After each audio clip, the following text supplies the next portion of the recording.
Welcome to Prairie Creek Redwood State Park, one of the 3 state parks you'll find within the borders of Redwood National Park. So my name is Ranger Stephen Krause. With me here today I have Hayden from Rio Americana School in Sacramento.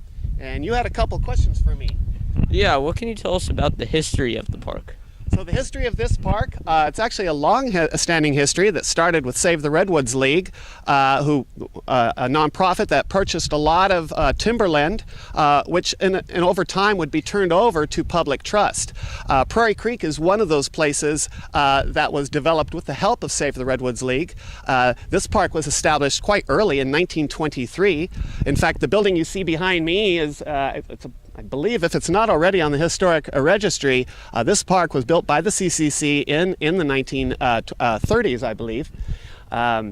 Now, this park and the 2 other state parks, also all established in the 20s, eventually would partner up with the national park in 1994. Now, the national park started in '68, but it was quite fragmented. And then we had these 3 state parks in between. It just made sense for the 2 agencies to co-manage this area, and so we consider ourselves a unique park with some great trees.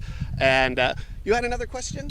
Yeah, what can you tell us about the different kinds of habitats around here? Habitats. Well, as I mentioned, we got some great trees here. So what this park is most famous for is has a rich assemblage of old-growth redwood forests.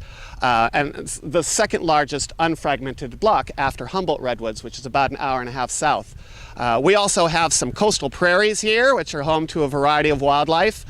We have riparian habitat, which includes Prairie Creek and a lot of smaller creeks throughout the forest. And we also have some beach habitat over at Gold Bluffs. Now, what this park is also quite famous for is this narrow slot canyon draped with maidenhair ferns. It's known as Fern Canyon, and that's where they filmed the 2nd Jurassic Park movie. So yeah, lots of neat things to see here at Prairie Creek.